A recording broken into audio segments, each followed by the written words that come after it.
Le titre du message, c'est par tes paroles, tu seras justifié et par tes paroles, tu seras condamné. Aussi, garde ton cœur plus que toute autre chose.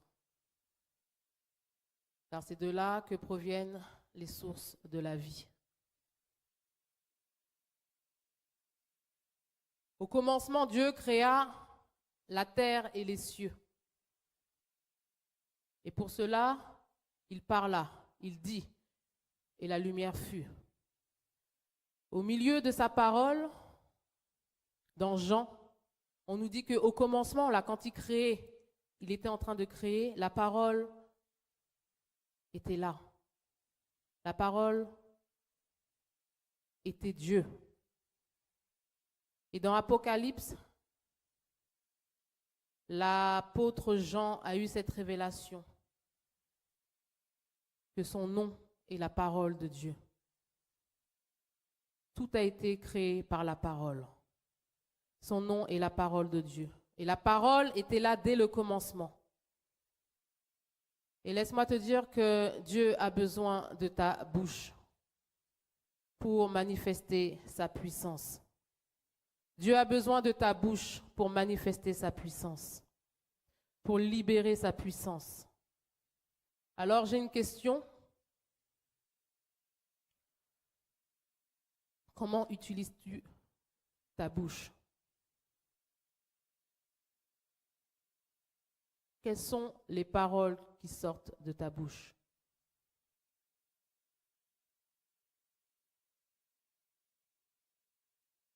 La parole de Dieu nous dit que la parole est une arme, une épée à double tranchant. Il a dit à Jérémie, on va aller dans Jérémie 1.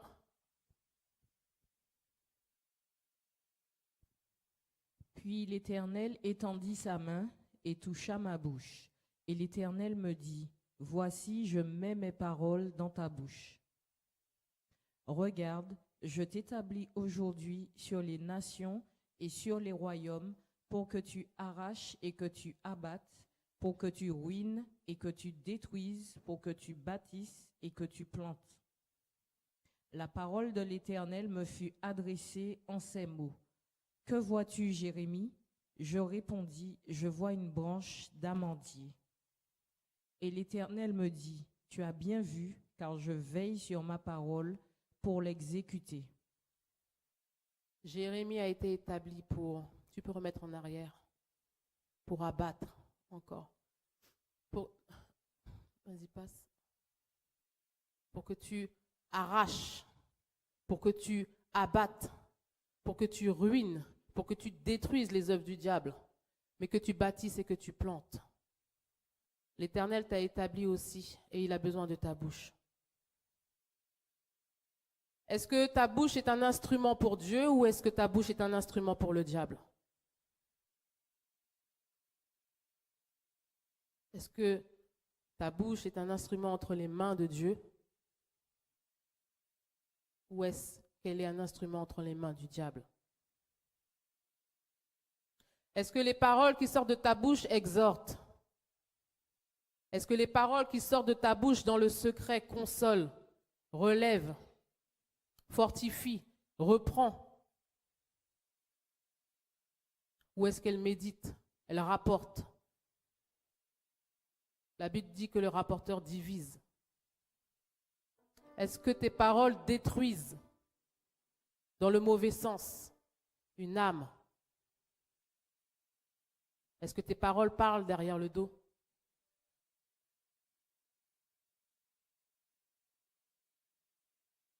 Vous savez, il y a un verset dans la Bible qui est mal compris. C'est Proverbe 12, 18.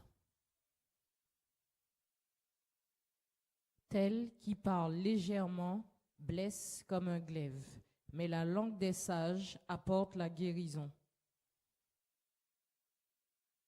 Là, quand Dieu dit qui parle légèrement blesse comme un glaive, on ne parle pas de... Quand on dit que Jésus est venu pour ceux qui ont le cœur brisé, on ne parle pas des paroles qui t'ont fâché, des paroles qui t'ont déçu, des paroles qui t'ont vexé. On ne parle pas de ça. Là, ton cœur n'est pas brisé, ton âme n'est pas atteinte au point que Dieu soit venu pour guérir ton âme. Ça, ce sont des paroles qui peuvent être réglées par une vérité dite et un pardon mutuel.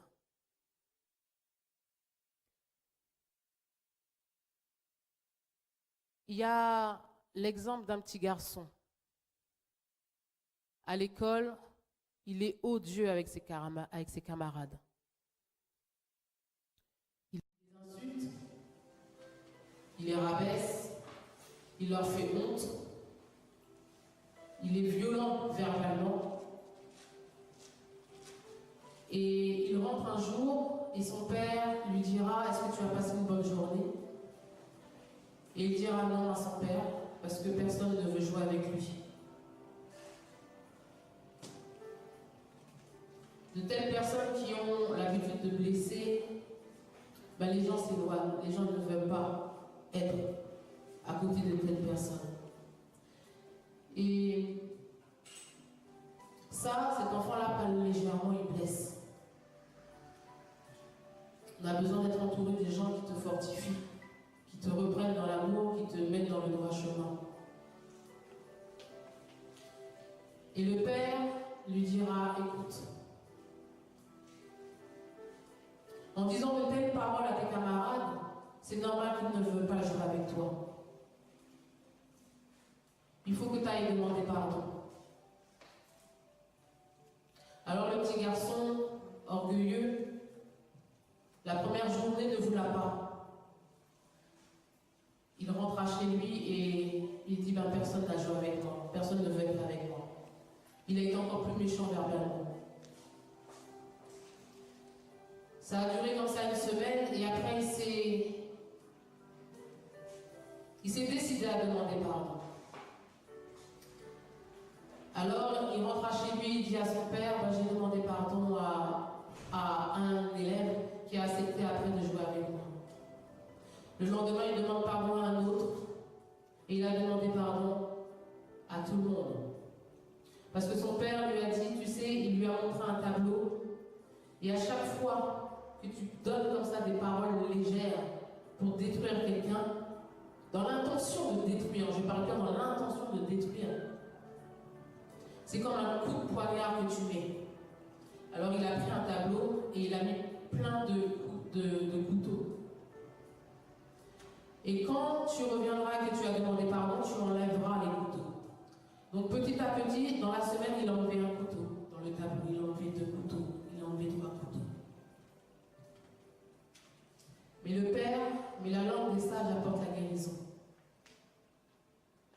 Pour bien faire comprendre à son fils l'impact de ses paroles, il lui a dit, donc le fils était tout content, regarde papa, il n'y a plus de couteau dans le tableau. Et son père lui a dit maintenant, regarde le tableau, qu'est-ce que tu vois? J'ai fait une illustration. Tu vois ça. Regarde ce que tu as laissé. Il a fondu en larmes, des cœurs remplis de trous. Tu as enlevé les couteaux, mais regarde ce que tu as fait. L'enfant fonda en larmes et il a compris. La parole sage de son père lui a apporté la guérison.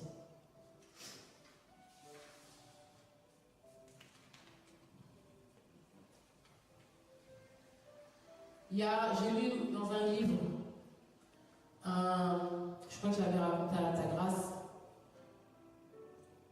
un petit enfant qui était avec sa mère était dépressive et elle a dû être internée.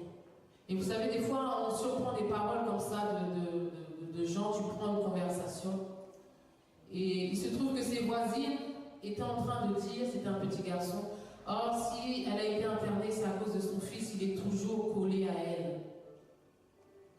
Il est toujours à ses pattes. Et ce petit garçon-là a grandi avec cette parole. Que si sa maman était internée, était en dépression, que c'était sa faute. Et vous imaginez, cette parole-là a changé le cours de sa mentalité, de son habitude. Cet homme-là, quand tu lui parles, il est d'une timidité extrême, anormale. C'est limite, il y a un voyant qui dit « Excusez-moi d'exister ». Il ne parle pas fort, c'en est même gênant. Et puis, quand tu parles avec lui, tu creuses. L'homme fond en larmes parce qu'il revient à son enfance et il te dit que c'est de sa faute si sa mère a été internée. Et là, il faut un travail de reconstruction. C'est là qu'on parle de paroles légères qui blessent comme un glaive. Vous savez, Dieu, dans le ministère, il peut parler sévèrement. Dans la Bible, Jésus parle et même il reprend quelqu'un devant tout le monde sévèrement. Il se met en colère.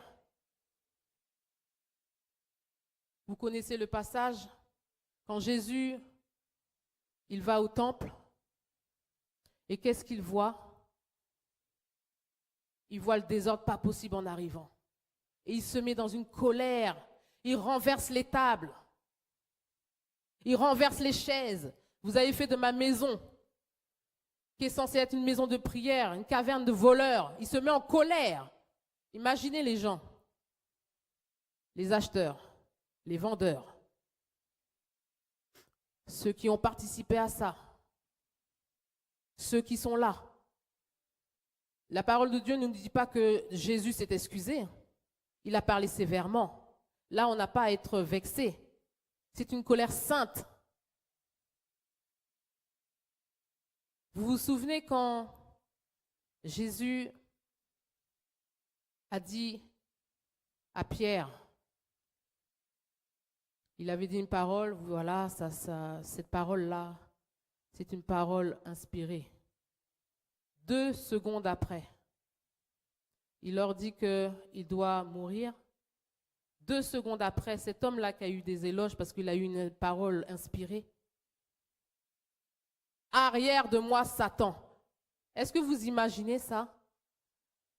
Les âmes sensibles, les âmes même trop sensibles peuvent se mettre même en colère, laisser rentrer la colère, la haine, la rancune parce qu'une parole a été dite. Mais il y a des paroles qui sont dites sous la colère sainte, dans le ministère, dans le cadre du ministère.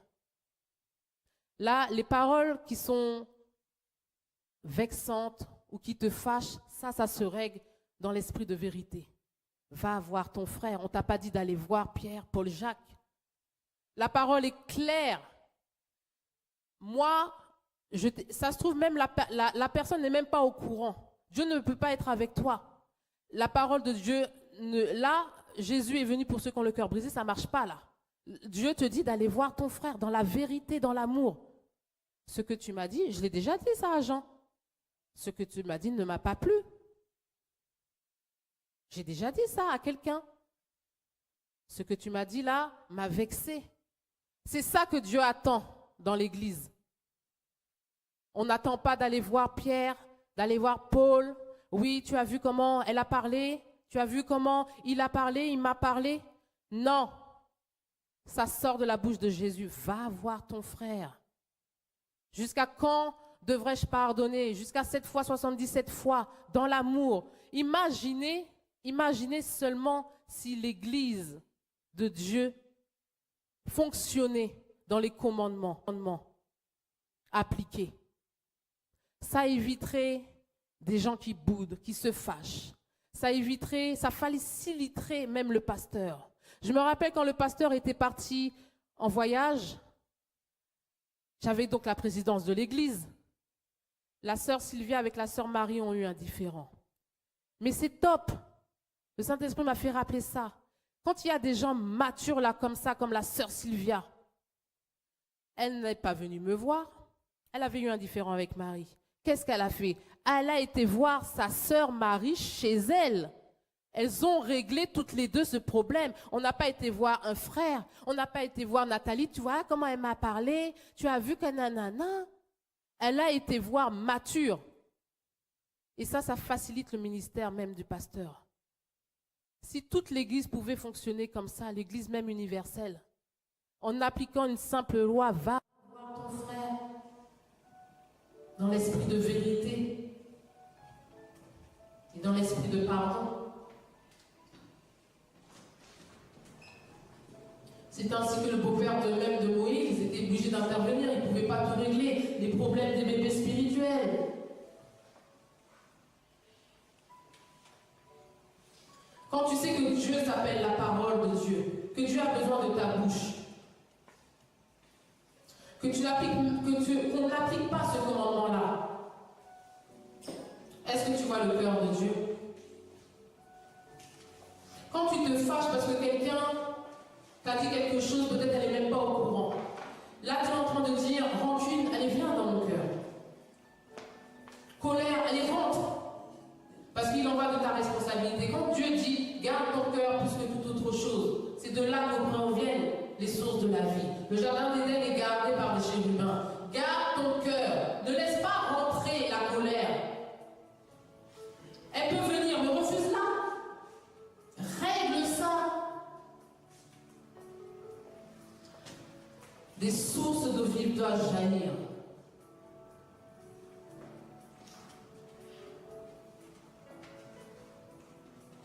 Dans le ministère, Jésus a dit à ses disciples qu'ils ne pouvaient pas, ils n'avaient rien fait de mal. Ils n'ont pas pu délivrer un petit garçon. Et il a dit, race incrédule, perverse, jusqu'à quand vous supporterai-je? T'imagines, Valérie? Tu viens voir le pasteur et le pasteur dit, mais jusqu'à quand je vais te supporter? C'est dans le cadre du ministère. Des paroles de vérité. Il y a des choses qui peuvent être réglées tellement simplement.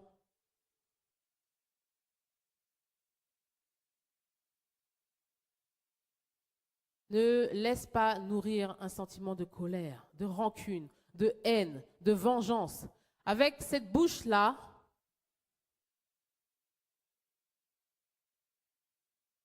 et puis ne va pas te servir de ça pour aller voir un frère et parler, nourrir. Le pasteur le dit aussi souvent, une telle personne a besoin d'un allié.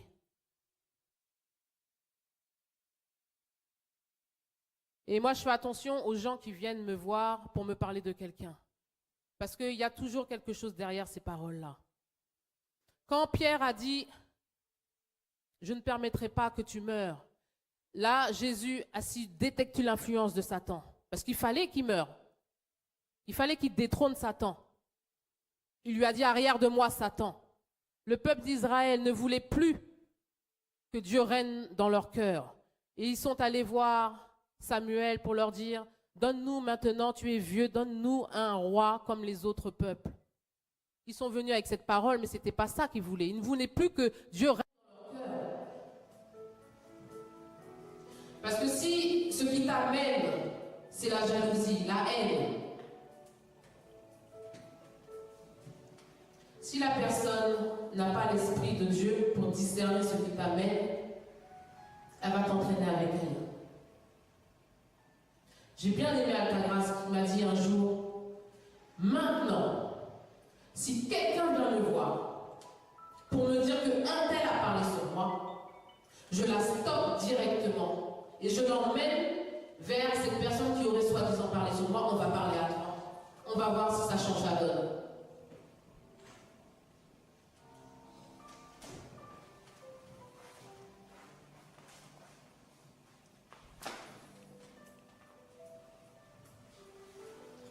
J'ai reçu le message comme ça. Je savais que je n'allais pas avoir beaucoup d'amen, c'est pas grave. Amen. Amen. Que la parole de Dieu pénètre dans ton cœur. Dieu est un Dieu qui parle. Dieu est mort, mais là, il intercède toujours. Et il s'appelle la parole. Quand tu chantes avec un cœur content. Quand tu pries, c'est avec un cœur comment? Jacques 1, 26 nous dit ceci.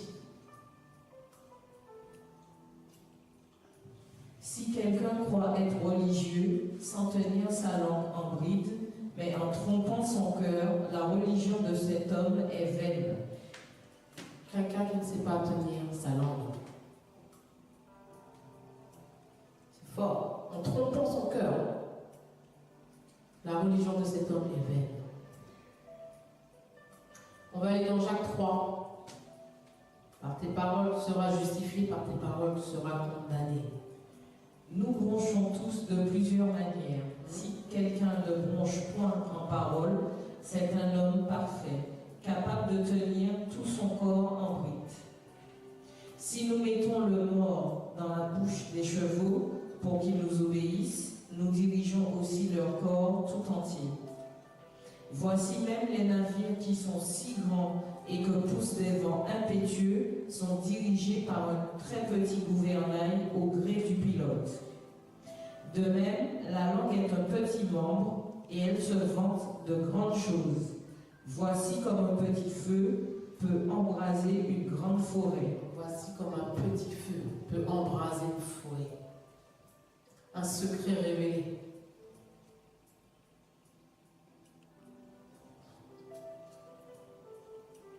Une parole calomnieuse qui peut aussi détruire des relations. La langue aussi est un feu. C'est le monde de l'iniquité. La langue est placée parmi nos membres, souillant tout le corps et enflammant le cours de la vie, étant elle-même enflammée par la gêne. Attends, on revient en arrière.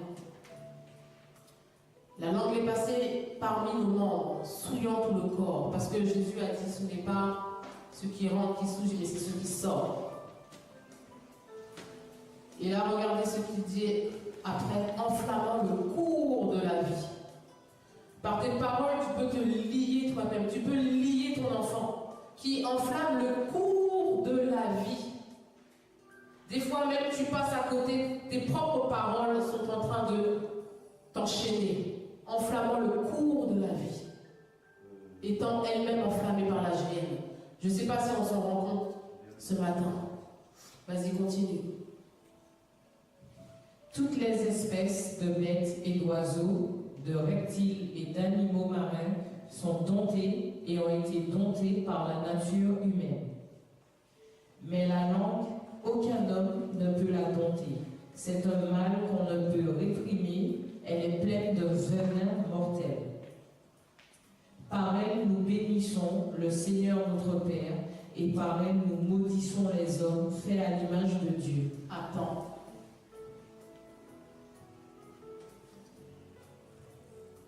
Est-ce que les paroles qui sortent de ta bouche sont un instrument qui sert à Dieu ou un instrument qui sert à la chair, au diable? Revient.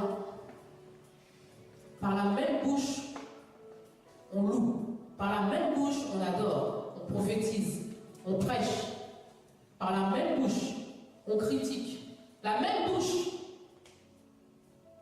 On envie quelqu'un et on descend quelqu'un. On ne pardonne pas quelqu'un.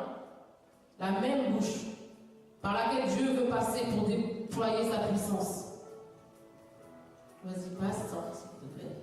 Un venin mortel, ça me fait penser à une expression. Langue de vipère. Langue de vipère, c'est une expression que Jésus a employée.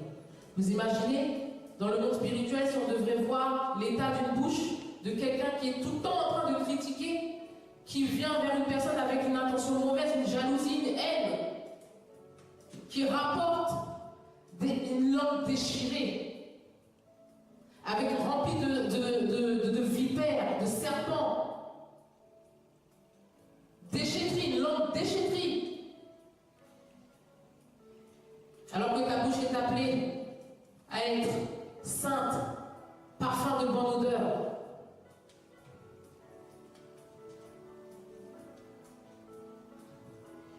De la même bouche sortent la bénédiction et la malédiction. Il ne faut pas, mes frères, qu'il en soit ainsi. La source fait-elle jaillir par la même ouverture l'eau douce et l'eau amère? Un figuier, mes frères, peut-il produire des olives ou une vigne de figues? De l'eau salée ne peut pas non plus produire de l'eau douce.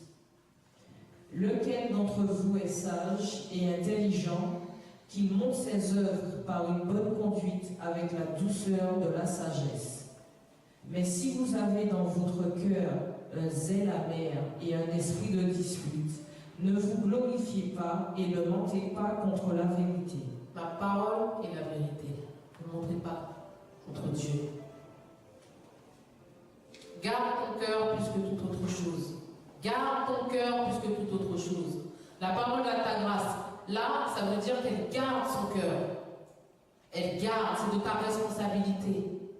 C'est de l'abondance du cœur que la bouche parle. N'est-ce pas? Donc là, ce sont les paroles. Maintenant, on va rentrer dans le domaine du cœur. Parce que, effectivement, c'est ce qui sort du cœur qui souille. C'est de l'abondance de ton cœur que ta bouche parle.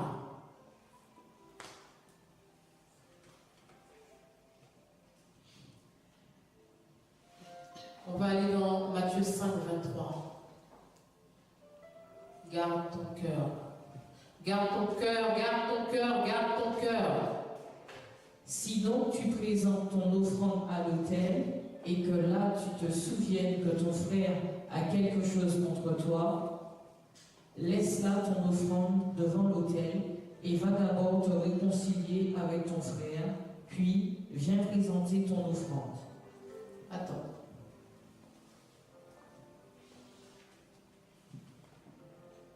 Dieu voit au cœur. Dieu voit les disputes. Dieu n'a jamais empêché les désaccords. Mais ce qu'il voit, c'est des situations qui perdurent. Des situations qui sont laissées par la propre responsabilité de chaque personne dans le cœur. Pourrir. Et il te dit, pendant que tu es en train de faire même ton service, laisse ça. L'obéissance vaut plus que tous les sacrifices. Va te réconcilier. Va voir ton frère. Libère ton cœur. Dieu a besoin de toi. Continue, s'il te plaît.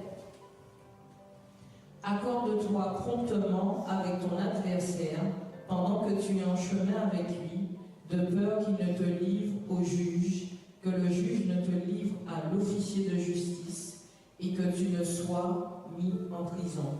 Attends. Là, Dieu est en train de dire, fais vite, accorde-toi promptement. La personne à qui t'en veux, là, vous marchez ensemble dans une même église. Elle devient même pour toi un adversaire. Et bien là, Dieu dit, de peur même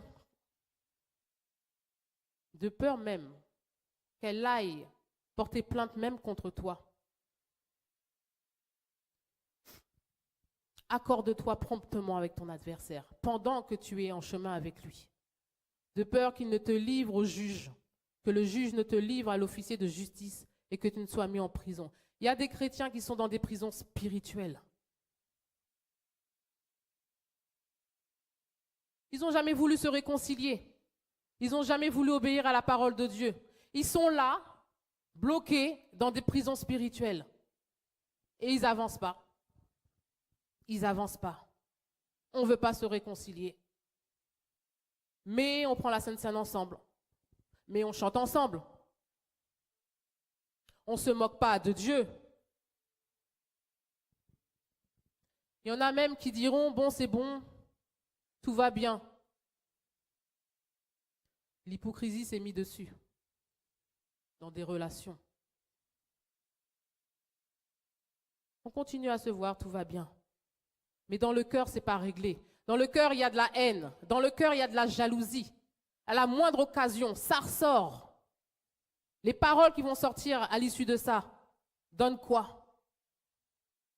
Langue de vipère qui sort. La rancune n'est pas réglée. Le non-pardon n'est pas réglé. Tu restes là dans ta prison. La bouche, les paroles ont une puissance. Si quelqu'un même n'est même pas au courant, vient porter plainte contre toi, tu es là, c'est de ta responsabilité. Dieu ne sera pas avec toi.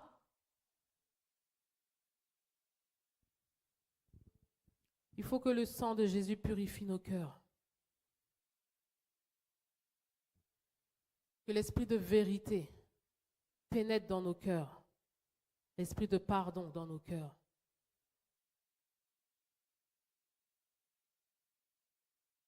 Je répète, imaginez une telle église. Un problème, comme la sœur Sylvia.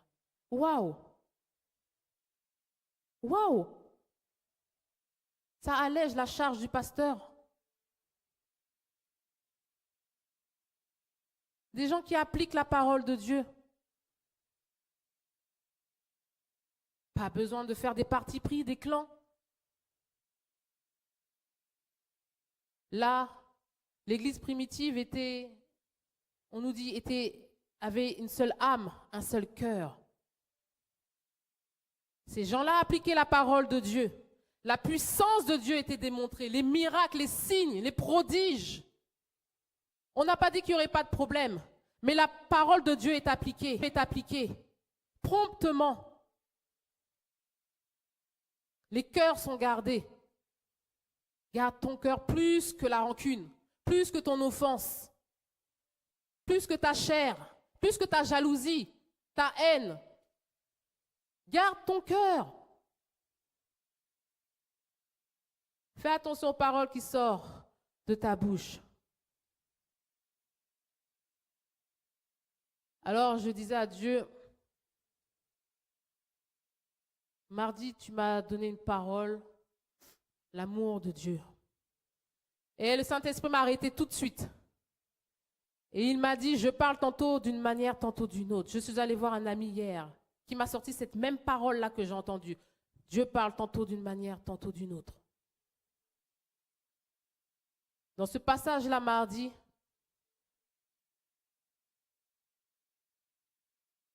Dieu veut que tu portes du fruit. Ça passe par son amour passe par le pardon. Vous imaginez les offenses que Jésus a subies? Mais David a dit, mais qui est l'homme pour que tu prennes tant égard à lui, tant soin de lui? Qui suis-je? Mais qui suis-je pour ne pas pardonner? Alors que nous chantons, merci Seigneur, tu nous as pardonné, merci pour ton amour. Mais qui suis-je pour garder une telle rancune? Heureusement que Jésus ne l'a pas fait. Heureusement qu'il a dit, Père, pardonne-leur.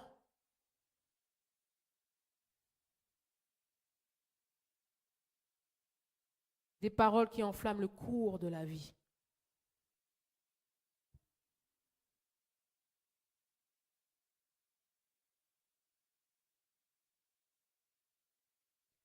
Matthieu 18, 18. C'est le sermon du pardon. Je vous le dis en vérité, tout ce que vous lirez sur la terre sera lié dans le ciel, et tout ce que vous délirez sur la terre sera délié dans le ciel. Là, on est sur le message du pardon. Et Dieu dira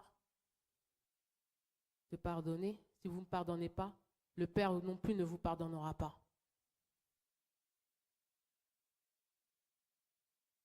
C'est Jésus qui est exceptionnel. C'est Jésus qui est le roi des rois. C'est Jésus qui est le Seigneur des seigneurs. C'est grâce à Jésus qui vit en nous par son Saint-Esprit que nous pouvons dire que nous marchons dans la puissance, nous sommes forts, conquérants. Mais sinon, si tu veux garder une personne dans ton cœur, tu seras aussi gardé aussi là-haut. Dieu te dit, libère ton cœur. J'ai besoin de ton cœur. J'ai besoin des paroles qui sortent de ton cœur.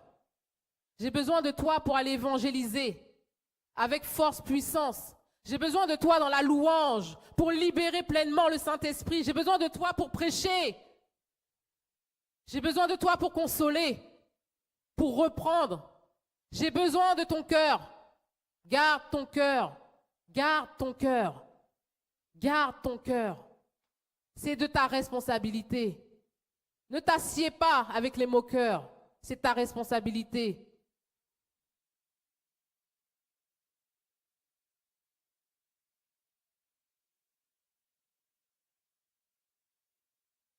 Et Dieu m'a dit tantôt, je parle d'une manière, tantôt une autre. Il m'a emmené à Hébreux 12.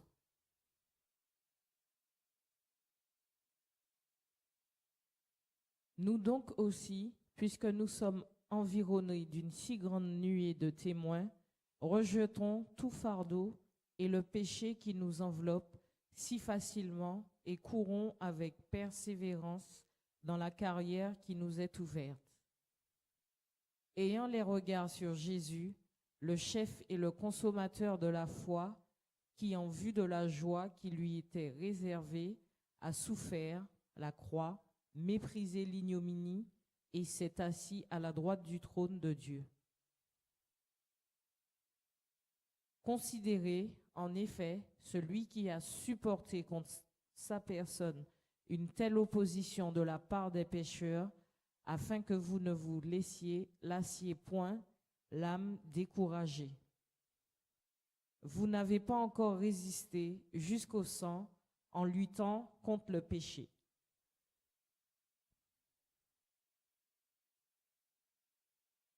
Et vous avez oublié l'exhortation qui vous est adressée comme à des fils. Comme à des fils. Mon fils, ne méprise pas le châtiment du Seigneur et ne perds pas courage lorsqu'il te reprend. Car le Seigneur châtie celui qu'il aime et il frappe de la verge tous ceux qu'il reconnaît pour ses fils. Supporter le châtiment, c'est comme des fils que Dieu vous traite. Car quel est le fils qu'un père ne châtie pas? Mais si vous êtes exempts du châtiment auquel tous ont part, vous êtes donc des enfants illégitimes et non des fils. D'ailleurs, puisque nos pères sont la chair, nous ont châtiés et que nous les avons respectés, nous devons, nous pas, à bien plus forte raison, nous soumettre au Père des esprits pour avoir la vie. Nos pères nous châtiaient pour peu de jours, comme ils le trouvaient bon, mais Dieu nous châtie pour notre bien. Dieu nous châtie pour notre bien. Afin que nous participions à sa sainteté.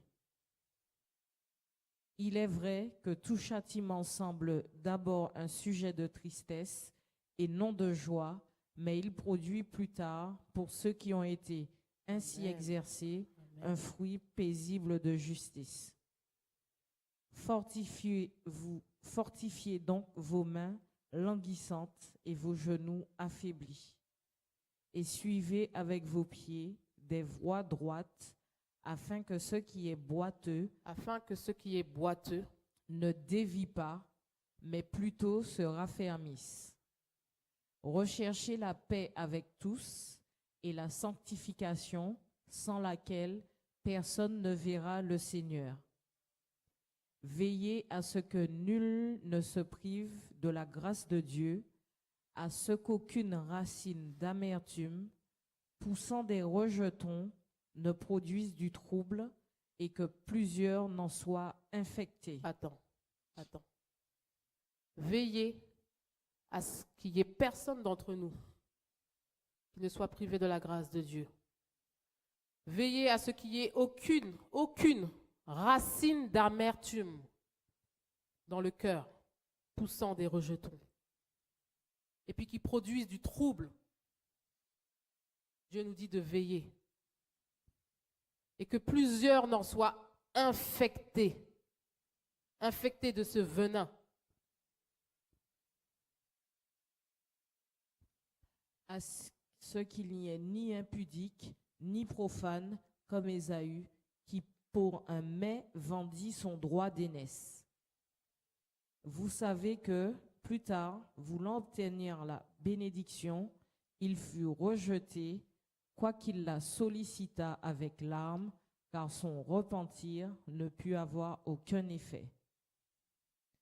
Vous ne vous êtes pas approchés d'une montagne qu'on pouvait toucher et qui était embrasée par le feu, ni de la nuée, ni des ténèbres, ni de la tempête,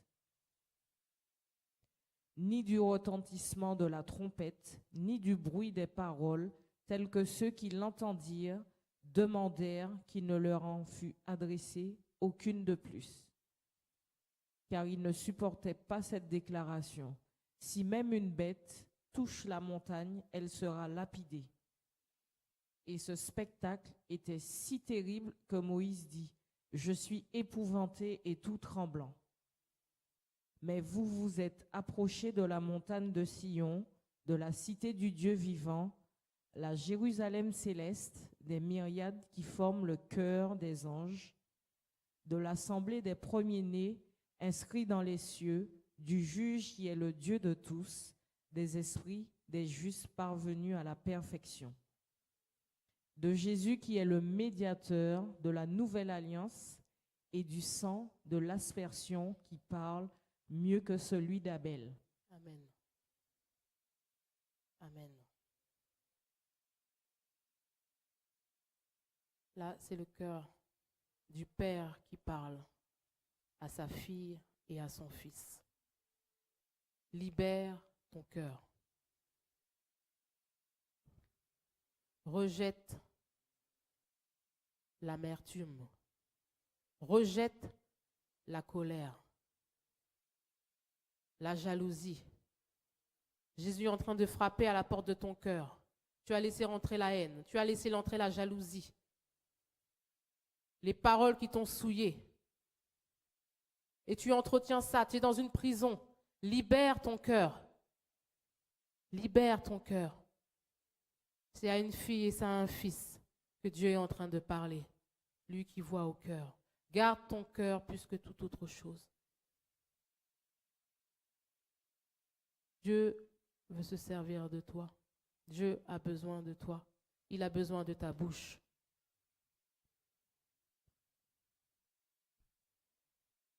Il a besoin que sa parole soit appliquée, qu'elle ne soit pas seulement entendue et oubliée. Il y a des choses que Dieu dit qui sont simples et qui sont claires.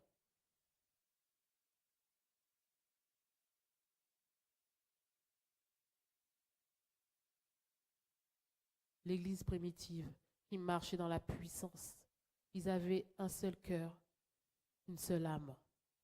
Ce n'est pas une chose impossible. Des miracles, des signes et des prodiges se produisaient.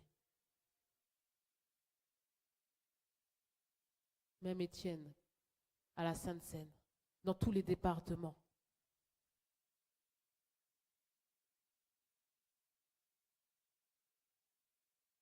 Soyons des chrétiens et des chrétiennes responsables, responsables de la parole de Dieu. Responsables de dire non, je fais attention à mes oreilles. Responsable de dire non. Prends la parole, va voir ta sœur. Je ne m'appelle pas ta sœur, ce n'est pas à moi que tu dois dire ça. Non, je ne rapporterai pas. Non, je ne m'assierai pas pour critiquer à 2, à 3, une sœur qui n'est même pas là. Jésus est l'auditeur silencieux des conversations. Et c'est celui qui voit à l'intérieur du cœur.